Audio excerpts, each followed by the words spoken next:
तो hello guys, trading party channel में आप सभी का स्वागत करता हूँ। मैं उम्मीद करता हूँ कि आप पहले वीडियो से मेरे साथ जुड़े हुए हैं। जिन्होंने नहीं देखे प्रीवियस वीडियो प्लीज जाकर देखिए ताकि आपको समझ सके कि यहाँ पर चल क्या रहा है। ठीक है, हमने ये जो है प्रीवियस वीडियो में देखा कि एक सपोर्ट और एक रेजिस्टेंस को लेकर किस तरीके से ट्रेड की जाती है। सपोर्ट का मैंने एक एग्जांपल बताया, मैं यहाँ पर चाहता हूँ कि आपको एक रेजिस्टेंस का भी एग्जांपल दूं, इसीलिए मैंने यही से इसी को कंसीडर करते हुए वीडियो स्टार्ट की। ठीक है, अब क्या होगा, एक मैं रेजिस्टेंस बता देता हूँ आपको, बताता हूँ यानी कि आपको खुद को भी दिखने लगेगा कि वहां पर मार्केट में एक रेजिस्टेंस बनता हुआ चल रहा है। आते हैं हम लोग 45 मिनट के कैंडल पे। फिर से मैंने टाइम फ्रेम चेंज की। मैं उम्मीद करता हूँ कि आपको समझा होगा कि टाइम फ्रेम चेंज करने से क्या इफेक्ट आता है। ठीक है, यहाँ पर मुझे एक रेजिस्टेंस देखने के लिए मिल रहा है। आप देखोगे इस लेवल से, जब भी मार्केट इस लेवल के आसपास आती थी मार्केट को जो है गिरा दिया जाता था। ठीक है, अब मार्केट को गिरा दिया गया। फिर से बताता हूँ एक्सप्लेन करने के थ्रू। यहां से गिरा दिया, फिर यहां से गिरा दिया, यहां से गिरा दिया, यहां से भी गिराया है, और अब यहां से गिरा दिया गया। अगर हम इस ट्रेड को लेते तो किस तरीके से इस ट्रेड को लेते वो मैं आपको बताता हूँ। हमें करना क्या होता है, ऑफ कोर्स मैंने डिस्कस किया है, एक हायर और एक लोअर पॉइंट आपको मिलता है। तो अब ये आपका हायर पॉइंट है, ये एक लोअर पॉइंट है। ठीक है, आपको करना क्या है, जब भी मार्केट आपके इस पॉइंट के नीचे निकलती है आपको अभी फिलहाल सेल शॉर्ट जाना है, यानी आप रेजिस्टेंस से ट्रेड ले रहे हो तो ऑफकोर्स आप नीचे के डायरेक्शन की ट्रेड लोगे। अब मार्केट में करना है क्या, इसका हाफ, जो भी आपका बॉक्स बना है, जो हायर और लोअर बना है उसका हाफ आपको एसएल लगाना होता है। हमने हाफ का एसएल लगा लिया, और अब हम क्या करेंगे, इसके डबल, फर्स्ट हमारा टारगेट होगा इसके डबल। अब ये 7.55 है, 7.55 का कितना होता है, लगभग 8 पॉइंट या 8 पॉइंट से कुछ सॉरी 14 या 15 पॉइंट होगा। ठीक है, तो लगभग मैं 14 या 15 पॉइंट का टारगेट लगा देता हूं। तो अगर मैं यहाँ पर सेल किया होता तो यहाँ पर मेरा फर्स्ट टारगेट जो है अकॉर्डिंग टू रिस्क रिवॉर्ड के हिसाब से मेरा फर्स्ट टारगेट मुझे मिल जाता। सेकंड टारगेट मेरा होता है अगले सपोर्ट तक। तो यहाँ पर मार्केट में आप आओगे, आपको ऑफकोर्स एक सपोर्ट जोन दिखाई देगा। कैसे, देखिए मार्केट को यहाँ पर आपको एक सपोर्ट जोन दिखाई दे रहा है। ठीक है, यहाँ पर एक सपोर्ट जोन दिखाई दे रहा है। आप बोलोगे कैसे, ऑफ कोर्स ये एक सपोर्ट जोन है क्योंकि जब भी मार्केट इस लेवल के पास आई इसे उठा दिया गया। देखिए यहाँ से उठाने की कोशिश की, फिर यहाँ से उठा दिया गया। मार्केट जब यहाँ पर आई फिर से उठा दिया गया। अब मार्केट फिर से यहाँ पर आ रही है तो हाई चांसेस कि मार्केट को यहाँ से उठा दिया जा सकता है। तो ये आपका सेकंड टारगेट होता है। तो ये आपका फर्स्ट टारगेट आपने अचीव कर लिया, तो सेकंड टारगेट आपका यहाँ पर बन जाता है। अब मुझे देखिए, अगर आपने इस तरीके से ट्रेड किया होता तो आपकी ट्रेड यहाँ पर सक्सेसफुल होते हुए दिखी होती आपको। ये हो गया रेजिस्टेंस के पॉइंट ऑफ व्यू से। अब हम आते हैं एक ट्रेंड लाइन के पॉइंट ऑफ व्यू से, हमें ट्रेड कैसे करनी है एक ट्रेंड लाइन को रिस्पेक्ट में रखकर। अभी हम करेंगे क्या, मार्केट में एक ट्रेंड लाइन को पहले तो फाइंड करेंगे। हम 15 मिनट के कैंडल में आते हैं। ट्रेंड लाइन को कैसे फाइंड करें, ऑफ कोर्स मन से तो बनानी नहीं है। ट्रेंड लाइन का एक रूल हम लोग मानेंगे कि एटलीस्ट 3 पॉइंट, कितने, 3 पॉइंट, एटलीस्ट 3 पॉइंट कलेक्ट होने चाहिए अपने ट्रेंड लाइन के अंदर, जिनकी ओपनिंग क्लोज हाई लो तभी होने चाहिए। यहां पर मैं एक ट्रेंड लाइन गिरा देता हूं, आपको इस तरीके की ट्रेंड लाइन दिख चुकी है। ठीक है, अब देखिए जब भी मार्केट यहां पर आई, यहाँ पर आई उसे बेच दिया गया, फिर ट्रेंड लाइन के रिस्पेक्ट में बेच दिया गया, फिर ट्रेंड लाइन के पास आई बेच दिया गया, फिर बेच दिया गया। Fourth time there will be possible कि मार्केट इस ट्रेंड लाइन को एक तो ब्रेक करेगी, एक तो नीचे आएगी। अब कैसे ट्रेड करें, जब भी इस ट्रेंड लाइन के पास अपने आती है, गिरते हुए दिखती है, हम सेल साइड जाते हैं, नीचे साइड जाते हैं, इस ट्रेंड लाइन के बीचों बीच वाला एसएल लगा के। वही कंसेप्ट है, बताता हूँ आपको, बैठाकर बताता हूँ कैसे करते हैं। अगर इस ट्रेंड लाइन को टूटती है तब कैसे ट्रेड लेंगे वो भी बताता हूँ। पहले तो ट्रेंड लाइन से रिजेक्ट लेकर जो ट्रेड लेते हैं वो कैसे लेते हैं, हमें कब बस क्या करना होता है, मार्केट में आपको एक ट्रेंड लाइन पे जहां पर दिखती है उसके मिडल वैल्यू का आपको एसएल लगाना है, और आपको लगभग यहाँ पर एंट्री लेनी होती है। यहाँ पर मैंने मिडल लाइन का एसएल लगा दिया। अब जो है ट्रेंड लाइन का मेरा फर्स्ट टारगेट होगा जहां तक से मार्केट जो है एक लो बनाकर आई है। ये होता है ऑफकोर्स मेरा फर्स्ट, नहीं फर्स्ट तो होता है आपके रिस्क रिवॉर्ड के हिसाब से 1:2 का, लगभग 1:2 का आपका रिस्क रिवॉर्ड होना चाहिए। तो अगर मेरे पे मैंने यहाँ पर एसएल 2.60 का लगाया है, तो लगभग मुझे 5.20, कितना, 5.20 का यहाँ पर मेरा फर्स्ट टारगेट आपको लाते हुए दिखेगा।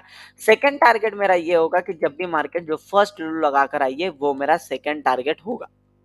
आई होप आपको समझा होगा कि सेल साइड कैसे जाते हैं जब मार्केट उससे रिजेक्शन खाती है किसी ट्रेंड लाइन से। ठीक है, रिजेक्शन खाती है downward trend line, upward trend line से रिजेक्शन अपसाइड का मोमेंटम देखने के लिए मिलेगा। ठीक है, अब हम क्या करते हैं, इसी को देखते हैं कि कैसे ट्रेड ले अगर मार्केट अपनी ट्रेंड लाइन को तोड़कर ऊपर की तरफ चली जाए। अगर ट्रेंड लाइन को तोड़ के मार्केट ऊपर की तरफ जाता है, क्या करना है, ऊपर की तरफ उन्हें जाने देना है। उसे कहाँ तक जाए उससे मतलब नहीं, बट जहां पर पहला या जहां पर आपको लास्ट पॉइंट जो टच करते हुए दिखता है ट्रेंड लाइन को, इस ट्रेंड लाइन का लास्ट पॉइंट यही है, दिख रहा है, ट्रेंड लाइन का लास्ट पॉइंट यही है, फिर उसके बाद ही वो नीचे आई है, यानी लास्ट जहां से मार्केट ने रिजेक्शन लिया था, हमें उसे मार्क करना है। अगर मार्केट इस प्राइस के ऊपर बढ़ती है, लगभग मार्केट उस लेवल से ही रिजेक्शन खाएगी या कहां से भी खाएगी, जब हमें इसी ट्रेंड लाइन के पास एक ट्रेड मिल यानी प्राइस फिर से लौट के आता है, हमें दो जगह पे बाइंग करनी होती है। अब दो जगह पे कैसी करनी है मैं बताता हूं। पहली बाइंग आपकी तब होगी जब मार्केट इस लेवल के पास आती है, हमें मिलती है। जैसे कि हम इमेजिन करके चलते हैं, यहाँ पर मैं आपको एक चीज बताता हूँ करके। ठीक है, हम इमेजिन करेंगे कि इस जगह से इस जगह वो चली गई मार्केट की प्राइस, और इस जगह से इस जगह फिर से आ गई है। ठीक है, एक मिनट, हाँ ठीक है, इस जगह से वो आ चुकी है, यानी कि क्या हुआ है, इस तरीके से बढ़ी, इस तरीके से नीचे आई। अब हम यहाँ पर बाय करेंगे, हमारा एसएल क्या होगा, ऑफकोर्स आपको पता है, एसएल होगा हमारा इसका हाफ, और जो टारगेट होगा, पहला टारगेट होगा इसका डबल, यानी लगभग 5 पॉइंट का हमारा टारगेट होगा, वो लगभग एग्जैक्ट उतना ही आ रहा है, आप देख सकते हो। ये हमारा होगा फर्स्ट टारगेट, यानी कि मार्केट में हम चाहते हैं कि वो इस तरीके से फिर से बढ़ सकती है। ये अगर क्या हो, प्राइस इसके ऊपर चली गई और नीचे आई नहीं, तो हमारी ट्रेड तो छूट जाएगी, मार्केट और भी बढ़ने लगेगी। तब ये पॉइंट आपको मदद करता है। इस पॉइंट के अगर मार्केट ऊपर निकलती है, फिर से नीचे आती है इस फर्स्ट रिजेक्शन के बाद, तब आपको यहाँ पर बाय करना होता है। तो यानी कि सेकंड साइकोलॉजी के हिसाब से हमारी ट्रेड कैसे बनेगी मैं आपको बताता हूँ।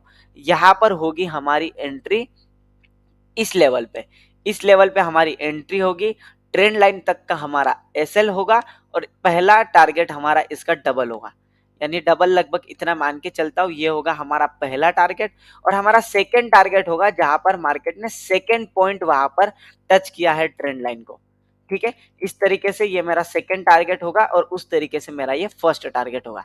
अब कैसा है सेकंड साइकोलॉजी के हिसाब से मैं आपको समझाता हूँ। मार्केट का बिहेवियर ऐसा होगा, मार्केट ऊपर आएगी आपके ट्रेंड लाइन के, यहाँ पर नीचे आके ऊपर जाना चाहिए। अगर मार्केट ऐसा नहीं करती, इसका मतलब क्या होगा, इसका मतलब यह होगा कि वो उस लेवल के ऊपर जाएगी जहां से फर्स्ट रिजेक्शन लिया था। अब वो ऊपर चली गई, फिर से नीचे आती है, तो उस फर्स्ट लेवल पे ही हमें एंट्री लेनी है। एसएल आपका ट्रेंड लाइन तक का होगा, और आपके जो ट्रेड के टारगेट है, पहला टारगेट तो आपका 1:2, 1:2 के रिस्क के हिसाब से आपका फर्स्ट टारगेट होगा, और सेकंड टारगेट आपका वो होगा जहां पर मार्केट ने आपके ट्रेंड लाइन को सेकंड टाइम वहां पर टच किया था। आई होप आपको ट्रेंड लाइन के हिसाब से अपसाइड जाना यानी डाउन साइड ट्रेंड लाइन के हिसाब से ट्रेड कैसे लेनी है आपको पता लगा होगा। इसी का उल्टा करना होता है आपको अपसाइड ट्रेंड लाइन में। मैं एक बार करके बताता हूं ताकि आपको कंफ्यूजन ना रहे कि सर ने जो है अपसाइड ट्रेंड लाइन के जो साइकोलॉजी डिस्कस नहीं की। ठीक है, यही आप कहोगे सर आप तो सिर्फ पैटर्न बता रहे हो, आप एसएल बता रहे हो, टारगेट बता रहे हो, यही है साइकोलॉजी। आपकी आपकी साइकोलॉजी क्या होनी चाहिए। ठीक है, विनिंग प्रोबेबिलिटी के बारे में हम बाद में बात करने वाले हैं, तो उसकी कोई भी चिंता नहीं। यानी कि आप कोई भी ट्रेड लेते हो तो क्या वो सक्सेसफुल होगी, क्या वो नहीं होगी, इसके चांसेस कितने होते हैं, वो आपको देखने के लिए आगे के वीडियोस में देखने के लिए मिल जाएगा। यहाँ पर मैं एक ट्रेंड लाइन आपको ड्रॉ करके बताता हूँ। लगभग ये एक ट्रेंड लाइन बनी हुई है। अब मार्केट क्या कर रहा है, जब भी इस ट्रेंड लाइन के पास आ रही है वो बढ़ रही है। हम ऑफ कोर्स क्या करेंगे, जब यहाँ पर आएगी हम सोचेंगे अब मार्केट बढ़ी है, इसका मतलब सेकेंड टाइम भी मार्केट बढ़ेगी। बस करना क्या है, आपको पहले तो जाना है, आपको उतना एसएल लगाना है जितना आपका मिडल वैल्यू आ रहा है। मिडल वैल्यू कितना आ रहा है, ये मैंने लिया, अप साइड जाएंगे यहाँ से, ये मैंने मिडल वैल्यू लिया, ये हो गया, यहाँ पर मैं खरीदूंगा, ये मिडल वैल्यू इतनों सा मेरा एसएल होगा। फर्स्ट टारगेट मेरा होगा 1:2 के हिसाब से, यानी 4 या 5 पॉइंट का। ठीक है, यहाँ तक का मेरा एसएल होगा, सॉरी फर्स्ट टारगेट होगा। सेकंड टारगेट क्या होगा मेरा, अब तक तो मार्केट ने ऊपर की तरफ यहाँ पर छुआ ही नहीं है, तो मेरा सेकंड टारगेट क्या होगा, हम लोग जब डाउन साइड आ रहे थे ऊपर की साइड जो छुआ हुआ मतलब जो टच किया हुआ था ट्रेंड लाइन को, वो हमारा टारगेट होता था। अब मेरा टारगेट क्या होगा, ऊपर तो अभी ये तो बाद में बनी हुई है ना, ये अब तक बनी नहीं है, तो मेरा टारगेट क्या होगा, मेरा टारगेट ये होगा कि जब भी मार्केट आप देखोगे आपको पहला सपोर्ट और पहला रेजिस्टेंस जहां भी मिलता है, कितना, पहला सपोर्ट या पहला रेजिस्टेंस, तो आपको यहाँ पर देखने मिल रहा है एक पहला सपोर्ट, रेजिस्टेंस तो नहीं आपको, सॉरी रेजिस्टेंस देखने मिलेंगे, सपोर्ट तो नहीं। और ये होता, ये बना नहीं है। अब मैं डाउन, ऑफ कोर्स मैं पीछे की हिस्ट्री में जाकर चेक करूंगा कहां पर सपोर्ट कहां पर रेजिस्टेंस बना, यही वो पॉइंट है जहां से मार्केट गिरी।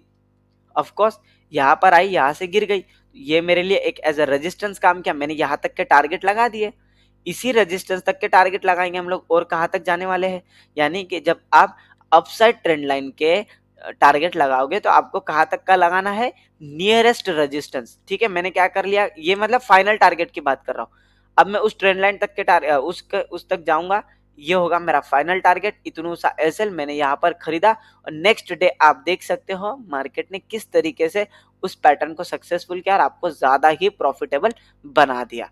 इस तरीके से अब अपसाइड डायरेक्शन का यानी रिजेक्शन यानी सॉरी ब्रेकआउट कैसे फेस करें, लाइक यहाँ पर आपको एक ब्रेकआउट दिख रहा है, मैं इसको कैसे ट्रेड करूं। ऑफ कोर्स पहले तो मैं क्या करूंगा, आपको पता है, पहले जहां पर फर्स्ट जो लास्ट टच मुझे मिला वो लास्ट टच ले लूंगा। इस लास्ट टच का अगर ब्रेकआउट मार्केट देती है डायरेक्ट, तब मैं लूंगा, या फिर अब देखो यहां से मार्केट ने ब्रेकआउट दिया, मुझे एंट्री का मौका दिया। अब हम क्या करेंगे, हम जाएंगे यहाँ पर शॉर्ट करेंगे, एसएल हमारा एकदम हाफ होगा, ये हाफ का मेरा एसएल हो गया। फर्स्ट जो है मेरा लगभग 1:2 के हिसाब से आपका रिस्क होगा लगभग यहाँ तक का। सेकंड जहां पर मार्केट ने टच की थी आपके ट्रेंड लाइन को, वो होगा, यानी कि आप देखोगे तब अगर आप यहाँ से अगर रिसीव हुए हो तो आप आओगे और आपको टारगेट मिलेंगे। देखिए इतने टारगेट आपको मार्केट ने आते हुए दिख जाएंगे। इस तरीके से आपको ट्रेड करना होता है एक अपसाइड और डाउनसाइड ट्रेंड लाइन के हिसाब से। मैं उम्मीद करता हूँ आपको ट्रेंड लाइन का जो है हिसाब समझा होगा, आप उस हिसाब से ट्रेड करोगे, आपको साइकोलॉजी समझी होगी। कुछ भी डाउट आता है कमेंट करिए, वीडियो अच्छी लग रही है, फायदेमंद लग रही है, नॉलेजेबल लग रही है तो पहले तो चैनल को सब्सक्राइब करके वीडियो को लाइक करिए और अपने दोस्तों के साथ शेयर करिए। मिलते हैं अगले वीडियो में, थैंक यू।